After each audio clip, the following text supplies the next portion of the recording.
बहू के सवाल। प्रतिभा को बचपन से ही सवाल जवाब का बहुत शौक होता है, जिसके चलते मम्मी पापा उसे किताबें ला कर देते हैं। लेकिन वो उनकी जगह गूगल की मदद लेकर अपने पास अतरंगी सवालों का पिटारा भरे रखती है, जिनसे वो लोगों को अपने आगे बेवकूफ दिखाने के लिए हर बात पर सबसे अतरंगी सवाल पूछती रहती है।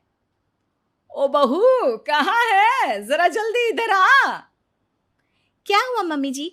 ऐसा कौन सा आसमान सिर पर आ गिरा जो इतनी हबड़ तबड़ में बुलाया? अरे आसमान का तो पता नहीं, पर इसकी छत जरूर गिरेगी। कितनी बार बोला है कि इसे रिपेयर करा लो। मम्मी जी, ऐसी क्या चीज है जो आपसे कभी सवाल तो नहीं पूछती, पर फिर भी आपको हमेशा उसका जवाब देना पड़ता है?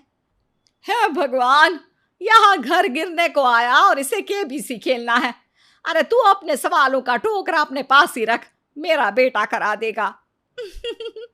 वो आलसी, उनके भरोसे रही तो छत पक्का गिरेगी। इससे अच्छा है कि जल्द जवाब ही दे दो।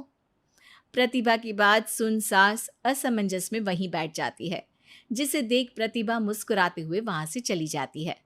और मती मारी गई थी जो इस सवालों की दुकान को घर ले आई। क्या हुआ माँ, इतनी परेशान क्यों बैठी हो? अरे हाँ हाँ, आजा, सब तेरी वजह से तो हुआ है। पूरी दुनिया में तुझे कोई दूसरी लड़की नहीं मिली थी शादी करने के लिए, जो इस सवाल बवाल को मेरे सिर पर ला बिठा दिया। अब क्या सवाल पूछ लिया प्रतिभा ने? इस पर सास अभय को प्रतिभा का सवाल बताती है, जिसे सुनकर अभय जोर जोर से हंसने लगता है। अरे माँ, प्रतिभा के पास जाओ और बोलो उसका जवाब है मोबाइल फोन, जो हमसे कोई सवाल नहीं पूछता, लेकिन हमें हमेशा उसके बजने पर जवाब देना ही पड़ता है। ओ हाँ हाँ, चल अब दफा हो, आलसी कहीं का। इस पर अभय के वहां से जाते ही सास प्रतिभा के पास जाकर उसे जवाब दे देती है, जिसे सुन प्रतिभा हैरान रह जाती है, लेकिन अपनी बात के चलते छत की रिपेयरिंग का काम करा देती है। मेरे सवाल का जवाब इतनी जल्दी देना मम्मी जी के बस की तो बात है नहीं। कोई मुझे इतनी जल्दी हरा दे ये कभी नहीं हुआ, और ना ही मैं होने दूंगी। अब देखो। इसके बाद तो जैसे बात प्रतिभा के अभिमान की हो जाती है, जिसमें वो सास से बदला लेने का मौका ढूंढने में जुट जाती है। एक दिन, आज ना हमें पड़ोस वाले शर्मा जी के घर डिनर पर जाना है, तो अपने सवालों को घर पर ही छोड़कर जाना, समझी? सास की बात का कोई जवाब दिए बिना प्रतिभा वहां से चली जाती है, और रात को शर्मा जी के घर पहुंचते ही उनके बच्चे के साथ खेल खेलने के बहाने अपने सवालों की गाड़ी शुरू कर देती है। पापा, आंटी बहुत सवाल करती है, मुझे उनके साथ नहीं खेलना।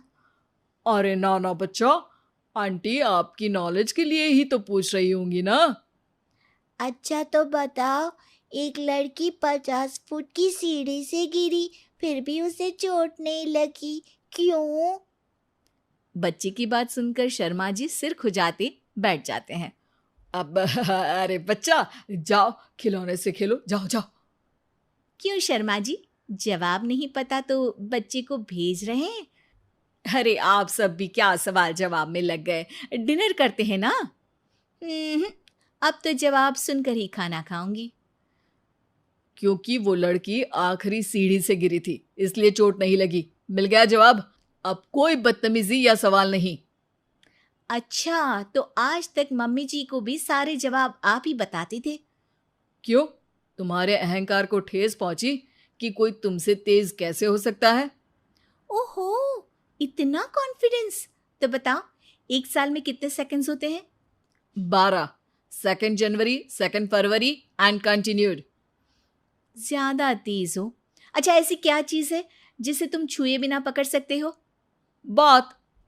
2 माँ और 2 बेटी पिज्जा खाने गई। सबने एक एक स्लाइस खाया, फिर भी सिर्फ 3 स्लाइस ही खा पाए। कैसे? क्योंकि उनमें एक ग्रैंड मदर है, फिर उनकी बेटी यानी कि मदर, और फिर उनकी बेटी। हो गई 2 माँ और 2 बेटी। मिल गया 3 स्लाइड का हिसाब। अरे कभी तो अपनी गूगल की दुनिया से बाहर निकलो। अपने आप को अगर इतना ही तेज समझती हो तो अब तुम मेरे सवालों का जवाब दो। कौन सा फूल सबसे अच्छा है? किसका दूध दुनिया में सबसे ज्यादा अच्छा है? कौन सी मिठास सबसे अच्छी है? अभय के सवाल सुन प्रतिभा असमंजस में पड़ चुपचाप बैठ जाती है, जिसे देख सब हैरान रह जाते हैं। प्रतिभा के पास सवाल का जवाब नहीं, ये चमत्कार कैसे हो गया? अरे कभी गूगल छोड़कर ढंग की किताबें पढ़ी होती तो पता होता। इसी तरह कुछ दिन बीत जाते हैं, जिसमें अभय का जवाब ना दे पाने की वजह से प्रतिभा सवाल पूछना बंद कर देती है, लेकिन साथ ही सुकून से रह भी नहीं पाती, जिसे देखकर एक शाम अभय प्रतिभा को कहता है। देखो, मेरा तुम्हें हर्ट करने का कोई मोटिव नहीं था। बस समझाना था कि अगर तुम्हारे पास कोई टैलेंट है तो उससे लोगों को नीचा दिखाने की जगह उन्हें सीखने में या मदद करने में इस्तेमाल करो। ज्ञान नहीं, जवाब दो। सबसे अच्छा फूल कॉटन का है, क्योंकि उससे हमें कपड़े पहनने को मिलते हैं। सबसे अच्छा दूध माँ का है, क्योंकि उसकी वजह से एक बच्चा स्वस्थ और तंदुरुस्त रहता है। और सबसे अच्छी मिठास तुम्हारी जुबान में होती है। अगर जुबान से अच्छा बोलोगे तभी तो लोगों से जुड़ पाओगे, उनके मन और जीवन में घर कर पाओगे। अभी भी ज्ञान ही दिया, लेकिन ऐसा जो मेरे पास नहीं था। सॉरी, मुझे कभी समझ में ही नहीं आया कि मैं कितना गलत कर रही हूँ, और ना ही किसी ने समझाया। पर अब वादा करती हूँ, गूगल से ज़्यादा किताबों में समय लगाऊंगी, और जो भी सीखूंगी उससे शो ऑफ नहीं करूंगी, लोगों की हेल्प करूंगी।